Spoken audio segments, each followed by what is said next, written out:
zubnoy pastalar tungi va kunduzgi. Bular asli tish pastasi qilib chiqarilgan. Faqat tish pastasini vazifasini bajarmaydi. Buni biz juda ham ko'p kasalliklarda qo'shimcha tavsiya qilamiz. Mana qaranglar. Bo'ladi, har bir xonadonda bo'ladi.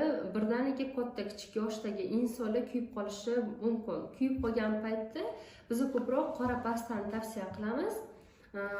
Kuygan joylarga sursangiz, og'rig'i tez qoldiradi, qizib turishi bosadi va o'sha kuygan joyini izini ham topolmay qoladigan darajagacha bitirib beradi.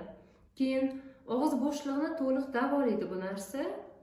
Buni qanaqa mana pastamiz ko'rinishi, bu pastamiz уже ochilgan.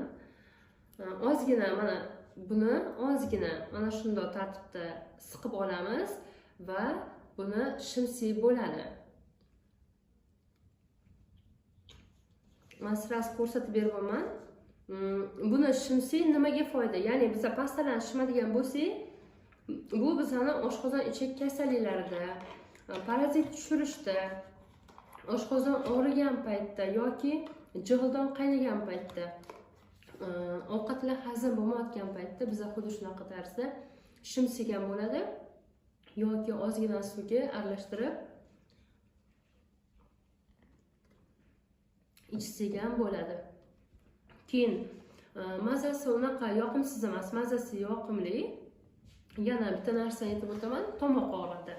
Tomoq og'rig'ida, endi tomoq og'rig'i yo'tal, ya'ni boshlanayotgan bo'lsa, buni ozgina shimsi juda ham yaxshi yordam beradi va yo'tal o'sha zahot qoldiradi.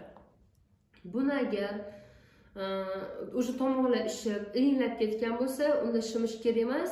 Buni olib, qo'lni tozalab, qo'lga siqib olib, devori o'ziga ikki tomoniga surib qo'yish kerak. O'sha paytda juda ham yaxshi yordam beradi. Undan tashqari og'iz bo'shlig'ini aytib o'tdik. Hozir nima ko'p? Hozir gripp ko'p, juda ham gripp ko'p. Bu gripplarda men qanaqa tavsiya qilaman? Uxa-chiskalarni olamiz. Hozir yonimda uxa-chiska yo'q. Mana shu uxa-chiskani olib turib, tasavvur qiling, qo'limda uxa-chiska turibdi. Bir tomonini olib, buni ozgina chiqazamandek uxa-chiskaga surib olib, burunni ichki shilliq qavatiga suramiz. Ikkinchi toza tomonini olib, uni ham xuddi shu tarzda aylantirib olib, burunni ikkinchi shilliq tomoniga, shilliq qavatiga suramiz. O'shanda juda ham zo'r samarali foyda bo'ladi. Shamollash endi boshlangan bo'lsa, o'sha zahoti shamollash ketadi. Keyingi nimamiz, buni yuzga